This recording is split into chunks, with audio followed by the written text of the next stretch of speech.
Eh bien, chaque fois que j'ai fini, je reprends la lecture, mais je donne d'autres éléments. Parce qu'il y a des couches en grande quantité.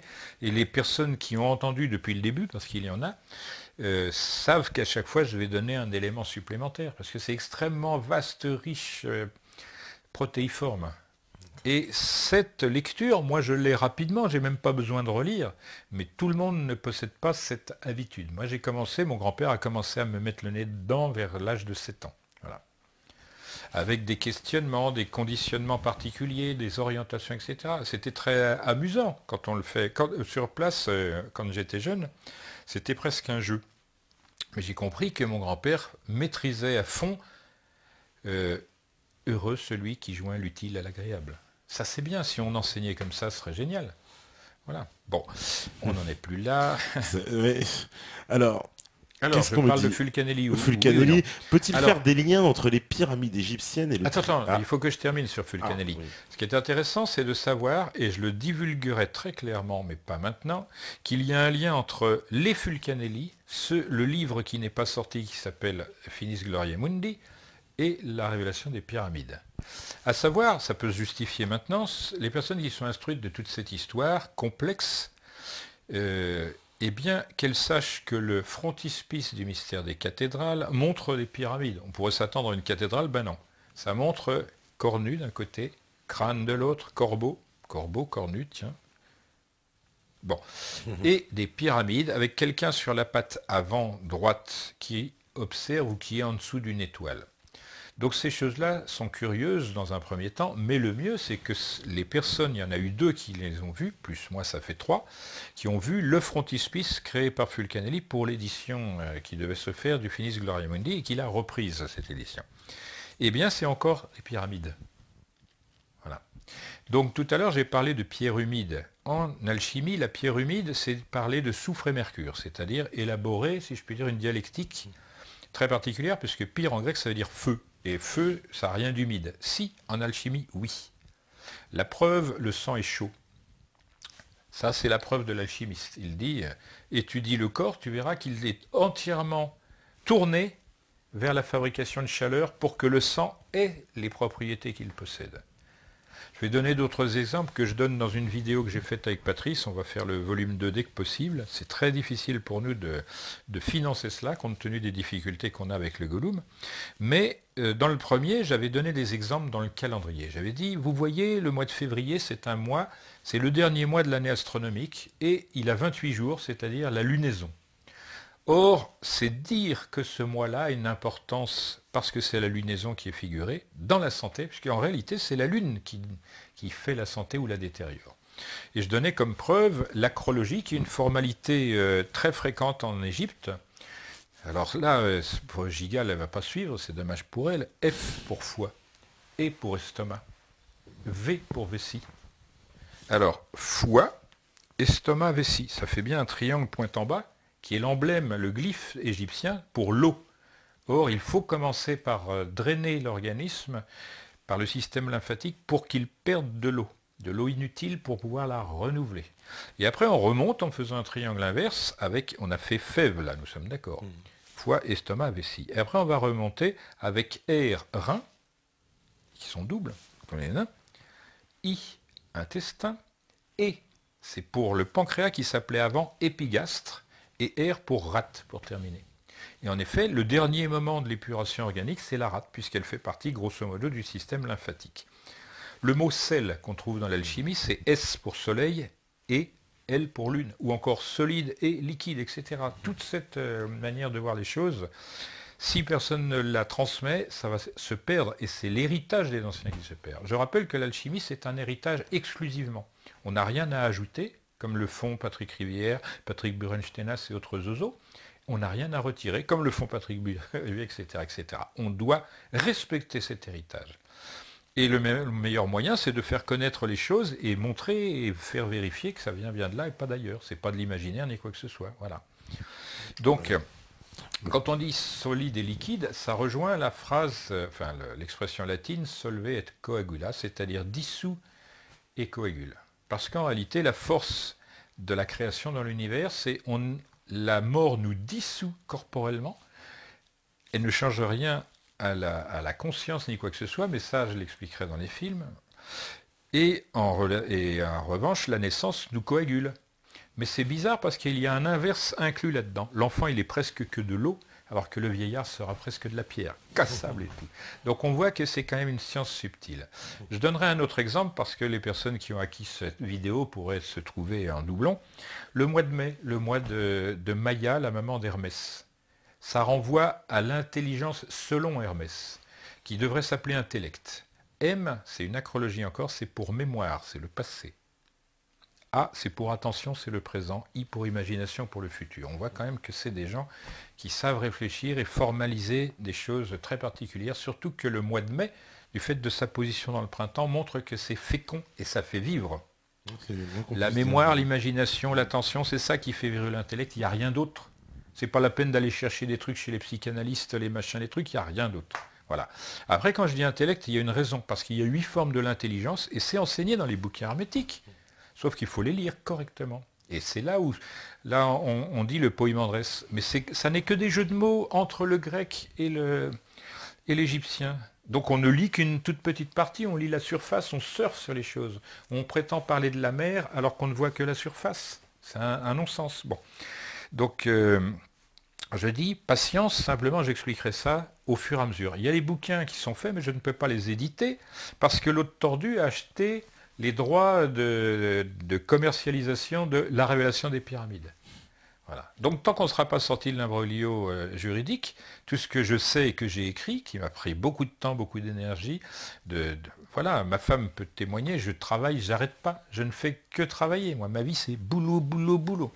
Et je ne gagne absolument rien, à part les ennuis. Bon, eh bien, quand on pourra savoir, j'espère qu'on m'en saura gré, je n'attends pas de remerciements, mais qu'on sera respectueux du travail qui a été fait et qu'on le juge, non pas, comme le moderne juge l'ancien, mais en termes de vérité, c'est-à-dire est-ce qu'il y a du vrai, du juste, voilà, de là-dedans, et que ça soit utile quand même. Et je reviens sur Fulcanelli, je vais faire en effet un bouquin, je vais dire le nom civil de Fulcanelli pour qu'on ne le piétine pas encore et encore et donner quelques formules inconnues. Je les donnerai volontiers ici, mais je crois que ça va plutôt embêter. Alors on me demande, est-ce que la tête du sphinx a été retaillée? Oui, mais de manière superficielle. Pour les gens qui en douteraient, il suffira d'aller dans n'importe quel zoo où il y a des fauves, de voir les lions, voir le volume de la tête d'un lion et le volume de la tête d'un homme, et là, ils vont pas... voilà, il n'y a pas d'hésitation. Voilà, exactement. C'est là, la proportion est conservée. Alors, tout à l'heure tu as parlé de la pleureux, peut-il faire des liens entre les pyramides égyptiennes et le triangle, la pyramide maçonnique, les sceaux de la famille royale d'Angleterre, etc. Je le ferai volontiers, c'est un peu tôt. Pourquoi? Parce que ça nous confronte au problème dit Illuminati. Et j'en parlerai quand on aura fait la base solide de la torsion de l'histoire, par qui, pourquoi, etc., etc. Je reviendrai là-dessus tranquillement. Et je ne dénoncerai personne, parce que ces gens-là vivent dans l'illusion. C'est pas parce qu'on est dans l'illusion qu'on est coupable. On n'est peut-être pas faussaire, c'est une habitude mentale, comme tout le monde d'ailleurs. Hein. Voilà. On me demande, est-ce que tu connais les travaux de Nassim Haramein? À l'évidence, on m'a même sollicité de manière extrêmement insistante et désagréable. J'ai toujours repoussé courtoisement. Pour moi, ce garçon-là n'est pas un physicien dans le sens classique du terme. Et voilà. C'est un brasseur de New Age. Il suffit d'ailleurs, je ne sais pas, pour les gens qui sont allés sur son site, on le voit au milieu de 250 femmes très jolies, tout ça, probablement riches et aisées et tout ça. Ça n'est pas du tout la chose qui m'intéresse. Voilà. Il n'est pas inintéressant parce que c'est pourquoi je ne le combats pas. Je donne mon opinion simplement. Ah bah d'ailleurs, on me dit, Antoine Gigal pense que la pyramide est un barrage contre le déluge. Que pensez-vous? Mais si on doit se fier à ce que pense Antoine Gigal, on n'est pas sorti de l'auberge. Hein. Franchement, là... Ça se saurait sinon. Oh là là, mais la pauvre Antoine, t'es méchant quand même. Non, je ne suis pas méchant. Qu'elle démontre d'abord, parce qu'elle me traite de mathématicien et rien de plus, je ne suis pas contre. Mais au moins, si elle est quelque chose et quelqu'un, qu'elle le fasse savoir. Parce que pour l'instant, voilà. Non, c'est pour lui dire qu'elle a quelque chose de mieux à faire que de taper sur les voisins. Moi, je l'ai laissé travailler, bien que je ne sois pas du tout d'accord, mais bon, moi je respecte... Voilà, alors je vais aller prendre, parce que tu sais, il y a plusieurs chats, on va faire plaisir aux petits nouveaux qui viennent d'arriver pour voir s'ils ont des questions intéressantes. On me dit Jacques Grimos me semble être quelqu'un d'équilibré, de vouloir savoir la vérité. Je serais étonné qu'il connaisse le livre de la vie et de l'agneau. Sinon, je l'invite à le lire. C'est pas la première fois que cette personne me joint cela. Moi, je veux bien recevoir le bouquin. Je le Mm. connais de nom, mais j'avais pas eu le temps ni Ouais. l'avantage de le lire. On me demande, est-ce que tu sais qu'il y a des pyramides en Europe? Oui, bien sûr, mais en France, évidemment. Alors, il y en a plusieurs, au moins 3 en France, mais ça n'est pas du tout la même chose. C'est pas parce que c'est pyramidal que ça recèle énormément de choses, hein.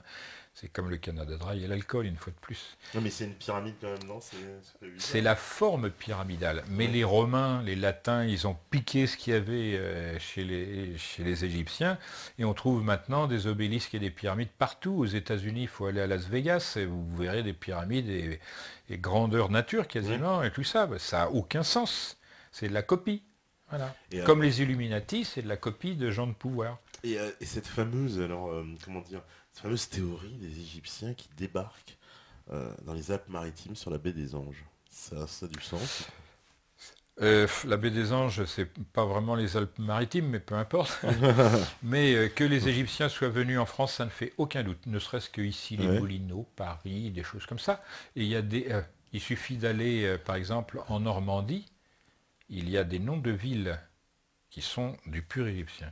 Il suffit de voir la carte de l'ancienne Égypte et de comparer, et vous trouverez par vous-même, et vous serez sûr. Pour moi, il y a 3 formes d'enseignement. La meilleure, c'est celle qui donne du plaisir, de la joie. Il y a l'autre, c'est la douleur, la répétition. La joie et le plaisir, c'est découvrir par soi-même. Et il y a celle qui oblige à tout peser. Ce sont ces deux-là que j'estime être manquantes à l'appel. Actuellement, dans les écoles, on découvre sans joie, sans plaisir, parce que tout est prémâché. Et aller dans un cours de philo actuel, vous avez une autre sensibilité que le prof. Il vous dit, bon, c'est ça ou c'est la porte. Moi, ça m'est arrivé dans mes études. Bah, au bout d'un moment, c'est insupportable. Voilà. Alors, oui, voilà, on parle les pyramides du Japon, évidemment, de Yonaguni, ça tu entends. Yonaguni, c'est pas du Japon, c'est le maritime. L'intérêt de Oui, Yonaguni, donc on c'est a selon. rencontré le professeur Kamura, mais ça ne se voit pas dans le film, on l'a interrogé, homme charmant, gentil, savant et tout ce qu'il faut. Et on lui a posé toutes sortes de questions et on a gardé cela parce que son opinion nous intéresse. Mais moi, j'ai un point de vue tout particulier que j'ai évoqué auprès de lui et qui lui a fait changer sa direction d'études. Curieusement, à partir de ce moment-là, il a comparé les contreforts de Machu Picchu à Yonaguni. Et c'est une bonne manière de voir. Je dis cela pour une raison simple, parce qu'on pense que Machu Picchu c'est très élevé dans les montagnes. Certes, c'est très élevé, mais il y a eu une époque où les Andes étaient à hauteur de la mer. Voilà. Ah, donc, parce que, alors, par contre, comment dire, j'ai envie de dire, tu vas complètement affirmer le fait de ce qui dit l'histoire officielle que Machu Picchu a été construit pendant la colonisation espagnole. Ben, de la même Oh. manière qu'on dit abusivement que Sacsayhuaman a été une construction sous la royauté de tel Inca. Tout ça, Ouais, c'est des foutaises. Une ouais, fois de plus, on ne sait pas dater ces ouais. choses-là. Dans mon bouquin, je me marre parce que je dis, vous allez dans telle cathédrale, vous trouvez des dalles avec l'écriture, ici est inhumé. Est-ce que ça veut dire que le mec qui est inhumé là-dedans a construit la cathédrale? Absolument pas. En Angleterre, à Stonehenge, on a trouvé des débris humains. On a estimé qu'il y avait eu 200 personnes, 230 personnes pour faire ce site. Non mais on rêve. La vérité, c'est que dans les campagnes, mon grand-père m'a expliqué, les gens qui n'avaient pas les moyens de se faire comment dire, inhumer avec une tombe dans un cimetière, etc., ou qui étaient en bisbille avec l'église, ils prenaient un endroit facile à mémoriser pour la famille et ils se faisaient enterrer en dessous, point barre, c'est tout.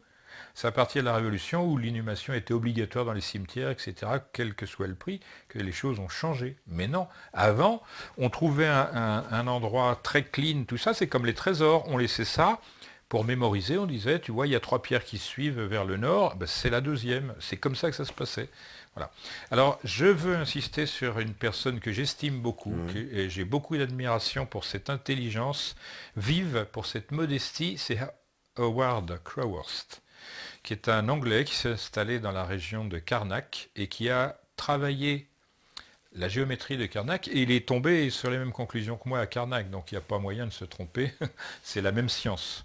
J'ai rencontré également une personne que j'estime beaucoup, que j'aime beaucoup, salut Chantal, Jeges Volkevies, qui elle a 2 doctorats, je crois me souvenir, et qui a été littéralement marginalisée par la science, mais elle a fait, grâce à son mari médecin, une étude approfondie de tous les sites rupestres qu'on trouve en Europe avec des peintures. Et s'est aperçu qu'ils sont tous orientés selon des constellations, etc. Et que les animaux qu'on trouve, ce ne sont pas des animaux pour la chasse, mais représentatifs des anciennes constellations.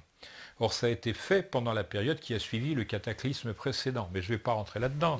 Je vais apporter mes preuves au fur et à mesure, tranquillement. Voilà. D'accord. Alors, oui, on me dit, ils sont venus à Paris, la pyramide du Louvre s'arrête à clin d'œil à Oui, l'histoire. de la part de Mitterrand, c'est certain. Mais bon, c'est une grande forme d'ignorance que de croire ça d'un bout à l'autre. On me dit, c'est un peu énervant, lui il comprend tout, mais nous on comprend rien, mais c'est normal, pas très pédagogue. Attends. Je suis d'accord, j'accepte la C'est critique, Nicolas. mais parce que je dois répondre à toutes les oreilles. Il y a des gens qui ne comprennent rien parce que leur habitude, c'est de gober les choses. Ça nécessite, c'est comme les sports, il faut s'y mettre petit à petit, et plus ça ira, plus on comprendra. Parce que pour comprendre, il faut avoir des objets qui permettent la compréhension. Et ces objets-là, il faut d'abord les acquérir. Je vais prendre une attaque sérieuse, je vais lui dire, tu lis le français, tu as les mêmes lettres en allemand, en anglais. Est-ce que tu comprends l'anglais et l'allemand? Non. Parce que c'est pas exactement la même chose qu'il faut comprendre. Voilà. Donc, il faut s'intéresser au contexte et tout ça et prendre des habitudes de recherche. Il y a toutes sortes de choses à comprendre. La recherche, quelle qu'elle soit, elle nécessite d'abord d'amasser un grand nombre de faits et de trouver un ordre dans ces faits. Pas l'imposer, le trouver, le découvrir et justifier tout cela, etc. Ça a une fécondité parce que ça permet de prévoir ce que tu peux trouver après. C'est ce que j'ai fait pour les zooparts, c'est-à-dire les technismes. Et on va voir que c'est un gros délire. C'est extraordinairement structuré, fort, puissant, etc.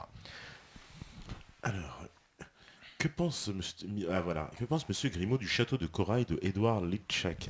Litzkalnin, c'est Litzkalnin, aux États-Unis. Et Édouard, il a trouvé ce que la plupart savent dans tout l'univers, c'est-à-dire les relations de polarité entre la masse et la gravitation. Alors, bon, je ne vais pas rentrer dans un cours de physique. Masse, énergie, inertie, gravitation et polarité, ce sont les parties du problème à régler. Il y a une partie que je connais et que je peux expliquer et qui va permettre d'expliquer comment ont été réalisés ces grands édifices, mais inutile d'en discuter avec les physiciens actuels, ça ne servira à rien, ils ont le nez dans le caca pour moi, et tant qu'ils sont dans cette manière de voir, j'en ai rencontré un, en plus il était susceptible. J'ai posé un petit problème, comme ceux qu'aurait posé n'importe quel ancien bâtisseur, il n'a pas trouvé, alors je lui ai donné la solution, c'était tellement contondant que ça l'a vexé. Voilà, c'est tout. Bon. Il ne supporterait pas. Exactement. Alors, est-ce que la théorie du feu sur les pierres pour en extraire de gros blocs de granit afin de créer les pyramides ou autres vestiges égyptiens? C'est quoi cette théorie du feu? Le problème, c'est qu'il y a des théories à tour de bras. Tout le monde a la un pierre trou de balle. liquide, etc. On en a entendu beaucoup de théories. Je donnerai les réponses. Et on vérifiera que ça tient debout technologiquement et que ça ne demande pas une technologie. C'est une manière de comprendre la nature, simplement. C'est ça. La pierre liquide Tout ça, oui, c'est réalisé aussi bien en Égypte, en Chine et tout ça, voilà. Mais ce sont des secrets de corporation. Ah, c'est pour ça pourquoi on a perdu la technologie? Pourquoi on l'a pas réussi? Mais parce que ça se transmettait de maître à élève digne. Tout le monde ne recevait pas le même enseignement, c'est uniquement les gens choisis pour leur vertu. La capacité à... Il faut comprendre que ces gens-là, ils se disent, qu'est-ce qui dure autour de nous? L'univers lui-même et la nature, c'est tout. Et la nature, elle est toujours égale à elle-même. Ils appellent ça la vertu, l'égalité à soi-même. C'est pourquoi la boîte d'édition s'appelle équanime, c'est-à-dire être de même caractère quoi qu'il se passe. Si on est en colère, ça m'arrive, mais c'est purement instrumentalement. J'ai pas de haine contre machin, ni de... Voilà. Voilà. C'est comme la nature elle-même, parce que c'est une habitude qui est fondée sur l'observation et l'agrément complet. Moi, je me sens entièrement coordonné aux choses naturelles pour cette raison. Maintenant, quelqu'un qui peut critiquer, il critiquera. Moi, j'en vois les bienfaits. Ça, c'est ma religion, hein. Soyons clairs. Alors, on me dit, l'énergie est dans le son des mots. Qu'en pensez-vous? C'est en partie vrai. Je vais donner un exemple. Lorsqu'on va en Inde, on voit que les personnes portent au milieu, entre les yeux, un petit point rouge. Oui. Généralement, ça figure, pour une femme, le fait qu'elle est mariée. C'est-à-dire, elle a donné, sa vie littéralement à son mari. Mais la réalité est un peu différente. Ça figure le soleil que j'ai montré. La face serait le cercle et ce point-là, le milieu du cercle. C'est-à-dire qu'elle est centrée dans la vie sociale. Voilà ce que ça veut dire. En réalité, ça dessine autre chose. Dans notre alphabet, la lettre N est au milieu de l'alphabet. Le milieu, donc, c'est N, parce que ça tourne. La dernière lettre, c'est Z. C'est la même chose qui aura tourné. Et cette lettre N, elle se prononce non pas N comme maintenant, mais N. N, comme ça. C'est comme ça que les anciens prononçaient. Et ce type de prononciation qui fait vibrer les sinus, comme ça, permet d'engendrer un champ vibratoire très particulier qui a des capacités de remise en ordre métabolique et physiologique. C'est donc une médecine. Donc les anciens avaient élaboré des mots dont les impacts avaient une activité médicale certaine. Ça faisait des chansons rythmées. Par exemple, on dit « Ah, les grosses pierres, tout ça, l'île de Pâques ». Je dis très clairement, c'est un travail de marin, l'île de Pâques. C'est-à-dire les marins chantaient dans les forts. Quand on rame, oh oui, et oh, on rythme la force qu'on acquiert à l'inspiration.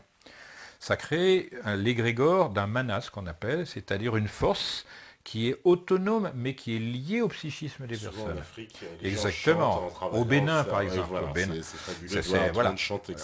Les gens qui connaissent bien l'Afrique, ils savent que le Bénin et le Brésil sont extrêmement liés culturellement. Tout à fait. La capoeira, c'est un art de combat béninois, par exemple.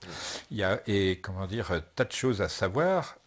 On ne va pas rentrer dans le détail, mais Haïti, c'est de la manipulation des savoirs africains, mais les savoirs sur les plantes plutôt qu'autre chose. Mais bon, comme ces gens-là cachent parce qu'ils ne veulent pas montrer, seulement à ceux qui sont capables de rentrer dans leur mentalité, on ne saura pas, et moi je ne le dirai pas, j'en connais des trucs comme ça. Mais bon, ce que je veux dire, c'est que l'enseignement traditionnel, il s'est toujours fait directement de maître à élève. Si tu donnes le savoir à tout le monde, les 3/4 vont faire n'importe quoi avec. Sur ces 3/4-là, un quart va laisser tomber. Tu vois, il y a des gens qui ont étudié pendant 15 ans, ils arrivent dans un métier, tout ce qu'ils ont étudié leur sert pratiquement à rien. Je connais des gens qui parlent de mathématiques alors que tu leur demandes calculer la surface d'une sphère. Ils n'ont qu'une idée. Et pourtant, ils sont allés jusqu'au bac plus machin et truc bidule. Ils ont oublié ça. Je ne peux pas l'en retenir rigueur. Mais le fait, c'est qu'ils sont incapables de discuter sur le même plan. Voilà. Alors là, on va se dire, mais attends, qu'est-ce que ça a à voir avec la vertu? Le problème, c'est que, on le voit aujourd'hui, les 3/4 des efforts scientifiques arrivent dans les mains des soldats, de l'armée. C'est-à-dire avec une mainmise politico, économico, machin truc. À quoi ça sert ça? On est en train de fabriquer notre tombe nous-mêmes. On a intérêt à faire attention à ces choses-là. Moi, je sais faire des armes extrêmement dangereuses, et les principes me sont connus, et je sais qu'il y a des armes anciennes encore sur Terre. Des armes anciennes, oui, il y a des armes technologiques anciennes. De l'époque pyramide, tu veux dire? Antérieures. Antérieures, du même genre que les métamachines. Seulement, ils ont fait comme pour les édifices, ils ont donné des portions de savoir, ici et là. Ce qui fait que, si tu sais le principe, tu sais réunir telle pièce et faire fonctionner. C'est pour ça que je suis totalement muet là-dessus. On pourrait m'entreprendre au fer à souder que ça sert à rien. Ça sert à rien. Mais est-ce qu'il y a eu un déluge? On peut parler d'un... Absolument, il y a eu des déluges. Des déluges. Voilà. Et on retrouve la trace des déluges sur les pyramides, c'est vrai ça? Non, je vais être très bref. Il y avait deux régions, celle qui s'appelait la région à un fleuve, Égypte, et la région à 2 fleuves, Mésopotamie. Voilà, ce qui est du grec qui veut dire entre deux fleuves. Donc les gens, à cette époque, ils s'étaient développés surtout dans cette zone-là du Moyen-Orient. Il y avait une zone, l'Indus, l'autre le fleuve Jaune, l'autre l'Orénoque, l'autre l'Amazone, etc., etc. C'était la civilisation intermédiaire de rattrapage après la période où tout le monde était dans les grottes, pour des raisons d'incapacité à aller à l'extérieur sans grand danger. Bon. Eh bien, à ce moment-là, il y avait des déplacements entre la zone à un fleuve et la zone à 2 fleuves. Et cette même civilisation, qui existait en Chine, en Amérique du Sud et tout cela, savait qu'il se pourrait qu'il y ait une réplique supplémentaire de ce cataclysme. Ce qui arrive, ce qui arrive. Bon. Et on repasse 2 fois dans la même zone, 2 fois on a un accident. Hein. Tu as une pluie de, de machin à un endroit, tu repasses sous la pluie, tu en prends pareil. Bon. Et ils avaient conçu donc des grandes pyramides dont l'objectif, sensiblement parlant, était de faire transiter le savoir au-delà de ces périodes-là. Donc, ils avaient fait des montagnes en terre cuite chez les Babyloniens, parce que toute cette zone-là, c'est de l'argile. Quoi, les ziggourats, c'est ça? Ziggourate. Et la ziggourate, qui a été exportée de Babylonie en Égypte, s'appelle Saqqara. C'est-à-dire, c'est le même mot, mais prononcé différemment. Ça veut dire, grosso modo, montagne de terre cuite. Donc, on ne va pas se casser la tête avec ça, donc c'est très clair. Et en fait, ça se tient dans le lettrage emblématique dont je parle, moi. S et Z, c'est une prononciation en réalité qui n'est pas correcte. C'est ni S ni Z. On a ça dans le quechua, par exemple, ou en arabe, dans certains mots arabes. En quechua, on a K, comme ça, normalement on a K, et on a K, comme ça. Ah, ouais, Voilà. Tout le monde n'est pas capable de faire ça avec sa gorge. ouais. Voilà. Et en plus, on a K, c'est-à-dire KH, ou K avec une... Comme en arabe? Oui, exactement, c'est la même langue, ce sont les mêmes langues. On avait les mêmes choses en hébreu, etc., en égyptien et toutes ces choses-là. Et on avait la même chose chez les Chinois. On avait 4 niveaux de prononciation qui correspondaient à la terre, à l'eau, à l'air et au feu. Donc ces choses-là, elles se vérifient. Ceux qui connaissent un peu les Égyptiens, ils se souviendront du pilier Djed. Le pilier Djed, tous les ans, c'est le remettre droit pour qu'il reparte faire son tour annuel. Enfin bon, sans rentrer dans les détails, ce sont les éléments. Parce que tout est coordonné par les éléments. Et c'est vrai. Si on regarde la Terre, il y a la Terre sèche, mais en moindre quantité que l'eau, qui est l'élément qui vient après. En plus grande quantité que l'eau, c'est l'air, c'est l'atmosphère qui recouvre tout. Et en dernière quantité, c'est le soleil. Donc on a la terre, l'eau, l'air et le soleil dans l'ordre des éléments tels que fournis par l'alchimie. Voilà.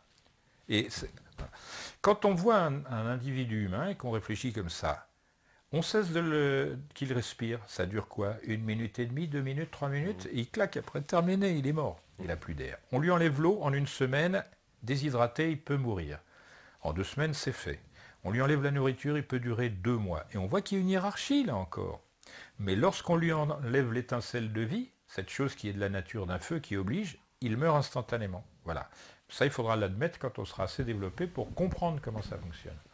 On a d'autres possibilités d'exposer tout cela, c'est le monde chimique. On a des produits tétravalents, trivalents, bivalents, monovalents. Mais ça correspond, quadrivalent c'est le carbone, etc., etc. Donc si on sait faire ce travail, qui ne demande pas un savoir extraordinaire, mais il faut être comme les anciens, c'est-à-dire non pas spécialisé dans une bricole, mais spécialisé dans tout.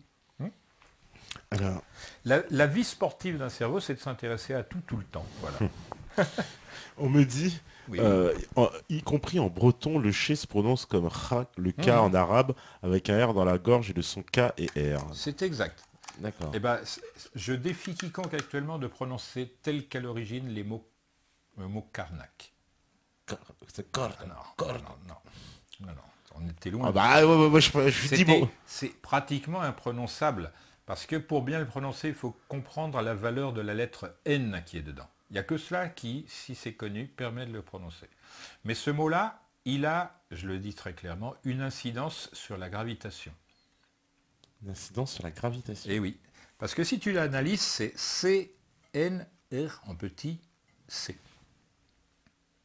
Karnak, crâne, ça a quelque chose à voir. Par exemple, les gens qui gravitent, les gens qui font de la lévitation, ils ont quelque chose de particulier dans le traitement nerveux, électrique, si je puis dire, de l'activité crânienne. Ce sont des choses bizarres comme ça, mais c'est cette science-là, la vraie. C'est pas l'autre. Les physiciens qui laissent de côté, par exemple, l'ufologie, la parapsychologie, ils sont complètement à la masse, ces gens-là. Ça fait partie de l'univers, il n'y a aucun moyen de repousser cela. Voilà. Donc quand on fera les choses, viendra un moment où les gens vont se mettre à expérimenter, d'après ce que je dis ou que d'autres diront dans le même sens, pour savoir s'il y a du vrai. Et ils vont le trouver, le vrai. On leur a dit, bibliquement parlant, cherchez, vous trouverez. Moi, j'ai pas fait autre chose. C'est parce que je suis resté longtemps sur la même voie, tranquillement, sans me casser la tête. J'ai pas de compte à rendre à l'extérieur. Je m'en fiche que machin ou truc croit que c'est vrai ou que c'est faux. C'est pas là le problème. Oui. Le problème, c'est de pouvoir transmettre ce qui est utile. Mais est-ce qu'on ne trouve pas que ce qu'on cherche? Si on a une idée préconçue, oui, à l'évidence. Mais lorsqu'on voit des choses qui s'emboîtent, comme on est gamin, on fait des petits jeux, là, tiens, le machin circulaire, il rentre dans le trou circulaire, c'est une évidence. On ne peut pas chercher plus loin que ça. On ne va pas essayer de faire rentrer de force le machin qui est carré dans le machin qui est circulaire. C'est de cet ordre-là. Il faut en effet qu'il y ait une... Moi, je ne force pas. Hein. Ça se sent dans le film. J'essaye d'être le moins présent possible. J'explique à ma manière. Patrice me filme et il garde ce qu'il veut. C'est pas moi qui ai fait le film, c'est Patrice. Voilà. Alors il y a un zozo qui a dit ouais, quand Grimaud se trompe sur l'écrevisse et le scorpion. Ah oui, l'écrevisse et le scorpion. Tu laisses tomber. Celui-là, quand il va voir dans les films suivants son ridicule, voilà, il ne sait même pas de quoi il parle. En fait. C'est une écrevisse ou un scorpion alors parce que S'il y a la chose comme ça, il y a une raison absolue. Simple, je le dis très clairement. Maintenant que cet ahuri ne comprenne rien, c'est normal aussi. C'est un ahuri. Voilà. Bon bah, il doit nous regarder ce soir. Oui, mais tant pis, qu'est-ce que tu veux ouais, bah... Ils passent leur temps à m'insulter, pourquoi j'en ferais pas autant? C'est de bonne guerre. Hein. Alors, qu'on me dit, chez les mandarins, le même mot avec des sonorités différentes veut dire des choses différentes. Oui, mais c'est les 4 tons dont j'ai parlé jusqu'à présent. Ouais. En effet, il y avait les 4 castes socialement parlant, et il y avait des acceptions différentes selon la prononciation et les castes. Voilà. Ouais. Mais quelqu'un qui lit correctement un jeu de cartes français, il retrouve ce que je dis. Il retrouve les 3 couleurs de l'alchimie. Quand tu regardes un jeu de cartes, tu vois le blanc qui fait le fond de la carte, tu vois le noir pour le pic et le trèfle, et tu vois le carreau et le cœur en rouge. Donc tu as ces 3 couleurs de l'écriture des Égyptiens, et qu'on trouve partout ailleurs. Tu as ces 3 choses qui constituent l'œuvre hermétique, à savoir, mais bon, ça personne ne le sait, je le dis, ça s'appelle la pilule perpétuelle pour, entre guillemets, le premier œuvre, ensuite l'élixir, et en dernier lieu, la pierre philosophale, qui est la chose qui concentre la vie par excellence. Donc on a intérêt à se trouver ça, et ne pas prendre les 20 000 livres qui existent sur le sujet, tous différents mais tous complémentaires, et qui sont tous plus ou moins kabbalistiques. Si on fait l'économie de ça, on perd énormément de savoir, parce que ces gens-là, à une époque où il était très difficile de faire un livre, je rappelle que quand même pour faire un livre sur du velin, c'est de la peau de veau, il fallait payer la peau des veaux, il fallait la tanner, il fallait l'affiner, etc. Il fallait fabriquer le pigment pour, tout ça. C'était un coût considérable. Il y a des gens, par exemple, allez, on va prendre Gilles de Rais. Il est allé jusqu'à échanger l'un de ses châteaux contre un livre. Ouais, il faut quand même mesurer ce que ça veut dire. La somme de savoir et de savoir-faire, là-dedans, il y avait des raisons. Ça ne l'a pas empêché de se planter entièrement en alchimie, comme beaucoup d'autres. Alors... Qu'est-ce qu'on dit encore? Oui, il y en a qui sont fâchés, qui disent « Oh, on ressent du sophisme, on a l'impression qu'il veut éviter les questions. » Mais c'est pas ça, c'est que je l'ai déjà dit, et il y a machin qui met « Jacques Grimaud est un imposteur », ben écoute, il faut le démontrer maintenant. Ça va être pas... Ouais. On me dit « Noir, rouge, blanc, ça me rappelle les œuvres plus puissantes. » Il y en a un qui est beaucoup plus avisé, il dit « Écoutez tout le monde, ne croire personne. » Voilà, c'est ce que j'ai expliqué tout à l'heure. J'ai dit très clairement tout à l'heure, je ne demande pas à ce que je sois cru, mais simplement qu'on examine. Ouais. Oui, j'ai vu la tête de Gurdjieff, un grand rigolo devant l'éternel. Ah, c'est qui ce personnage? Gurdjieff, c'est un personnage d'origine russe, qui est un bon écrivain par ailleurs, mais qui n'a pas su adapter ce qu'il avait à faire connaître. Voilà. En revanche, il a en quelque sorte éduqué Louis Pauwels à voir la manière traditionnelle, ce qui est pas mal. Ce qui ne veut pas dire que Louis Pauwels, quand il dit que le sida est une maladie mentale, bon, voilà. Chaque chose en son temps. Alors, on me dit, ces armes antédiluviennes dont tu as parlé tout à l'heure, une se trouve en Sibérie. Je te cite. Par contre, il ne connaît pas un principe alchimique ésotérique de base, ne pas parler avant d'avoir concrètement fini son projet. Il y en a qui ne savent pas de ce dont il est question, ils parlent pour ne rien dire. Voilà, voilà. Donc ça, c'est quelqu'un qui répond à quelqu'un. Non, il répond à quelqu'un d'autre. Voilà, justement, c'est ce que je dis. Il répond à quelqu'un d'autre. Ouais. Alors on me dit que parmi les armes antédiluviennes qu'on aurait retrouvées, on en a retrouvé une en Sibérie, Et on me dit qu'une expédition russe au début du XXe siècle en a rapporté l'histoire. Tu es au courant de ça? Alors il y a plusieurs choses qui viennent de Russie, de Sibérie, c'est-à-dire des endroits extrêmement déserts, dangereux parce que le froid n'épargne personne là-dedans. Et j'en ai plusieurs que je connais bien, mais je n'ai absolument aucun contenu factuel, réel que j'ai pu vérifier par moi-même. Donc je m'abstiens. D'accord. On a retrouvé récemment, tu confirmes aussi des constructions en Sibérie avec des énormes blocs. Tout le monde trouvera partout les constructions dont je parle de plus en plus. D'accord. Parce qu'on a retrouvé. Il y a Ça pas fait longtemps partie du dévoilement, en Sibérie, ouais. révélation, machin. Tu vois. Voilà. On me dit, y a-t-il des souterrains sous l'île de Pâques? Francis Mazière a dit qu'il en avoir trouvé des machines. Alors, voilà. Francis Mazière, il a écrit, il a ensemencé un style nouveau, les mystères du monde, etc. C'est un homme estimable et tout. Mais entre ce qu'il sait vraiment et ce qu'il raconte, il y a une nuance énorme. Voilà. Et tu dis cette histoire d'île de Pâques, bon, comme d'habitude, il y a à apprendre et à laisser. D'accord. Alors... pour revenir sur les armes anciennes, que pense-t-il de l'histoire ancestrale des Hopis sur la guerre entre le continent Mu et le continent Atlante? On fait dire aux Hopis ce que l'on veut. Le problème, c'est qu'il n'y a aucun écrit véritablement Hopi. C'est quoi? C'est des traditions orales, ça? Exactement. D'accord. Alors, qu'est-ce qu'on me dit? Bon, le professeur Joseph Davidovitz, directeur de l'Institut Géopolymère, propose une nouvelle théorie qui soutient des blocs composant les pyramides auraient été fabriqués à partir d'argile. On s'est rencontré avec Joseph plusieurs fois. Il a été très surpris de mes connaissances. La réalité, je le dis, peut-être de manière immodeste, j'avais trouvé le procédé très largement avant lui, mais je ne me suis pas intéressé à la manière de le réaliser. Ça se voit. La première fois que je suis allé visiter les pyramides de près, j'ai vu qu'il y avait des pierres, probablement molle à l'origine et durcie après, c'est-à-dire ce qu'on appelle depuis lui géopolymères, des pierres parfaitement naturelles mais artificielles dans leur création. Ça peut se démontrer, il y a 8 manières de les démontrer, de la même manière qu'il y a 8 méthodes de construction dans les pyramides égyptiennes. Les vraies, je parle de celles du plateau de Gizeh, les autres ce sont des imitations grossières. Bon, eh bien l'une de ces méthodes c'est le géopolymère, voilà. D'accord. Donc une méthode qui a pu voilà. Maintenant, dire que toutes les pyramides sont à base de géopolymère, là, ce serait, totalement déliré. Alors, qu'est-ce qu'on me dit? Parce que je vois qu'il y a pas mal de questions. Comment choisit-il les élèves? Comment repère-t-on les personnes qui vont faire les choses bien avec les enseignements? Alors, je ne classe pas les élèves, c'est eux-mêmes qui se classent. C'est comme un tamis. Si ça ne rentre pas dans le diamètre des trous du tamis, ça ne passe pas. Voilà. Il y en a qui ont ce truc-là et qui l'ont par nature, et d'autres qui ne l'auront jamais. C'est comme en musique.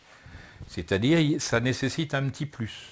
Maintenant, j'aide ceux qui sont vertueux et qui n'auraient pas ce petit plus. Je fais tout ce que je peux pour non pas le leur dire, mais leur laisser entendre. Parce que la méthode des anciens, c'est faire que chacun découvre par soi-même. Et je peux dire très clairement, c'est une source de bonheur qui n'est pas comparable. On peut très bien être un obsédé sexuel et n'avoir aucune fille dans sa vie quand on est un homme, et se suffire à soi-même quand on découvre. C'est marrant, mais ça transcende toutes ces choses-là. Voilà. On me dit la langue des oiseaux, c'est vrai que vous avez... C'est celle-là, la langue des oiseaux. C'est la Kabbale hermétique, c'est la langue des oiseaux, c'est l'idiome des dieux, etc. C'est toujours la même chose. Ça a été parlé partout, par tous les hommes à une époque. C'est-à-dire qu'il y avait le français, pour cette raison, est resté la langue diplomatique. Jusqu'à la Révolution française, les Anglais ont pris la suprématie après, et on a perdu, on est tombé, on est passé du haut en bas. L'anglais, c'est pas une langue, c'est un truc. Parce que le français, ça n'empêche qu'il est pétri de langue des oiseaux. Tu dis que c'est très proche de la langue. C'est le réservoir le plus complet et le plus disponible. Il y a énormément de mots. Mais je vais donner un exemple en anglais que je donne dans les cours et dans les livrets, à savoir le mot Atlantide. Atl, on le trouve chez les Mexicains, Atl, ça veut dire eau. Mais c'est une forgerie parce que Atl, c'est le mélange de old et alt, c'est-à-dire old pour ancien et alt élevé. On dit une altesse, l'altitude, etc. comme ça. Donc ça, c'est une forgerie. Et en fait, ça fait référence à l'eau pour les anciens du Yucatan. Et en outre, donc on a Atl, land, c'est une contrée, une région, Ouais, voilà. contrée, Et tide, région. c'est la marée. C'est une vague, c'est un va-et-vient, tide. Voilà. Donc on a l'explication. Et pourquoi c'est en anglais? Parce que l'Angleterre c'est une île et que l'Atlantide c'est une île. On voit comment ces gens-là pensent. Ils donnent aux insulaires une langue particulière qui est teintée des caractères de l'insularité. C'est une langue Une de île marin. perchée, alors Pourquoi on chante mieux en anglais en général et en italien?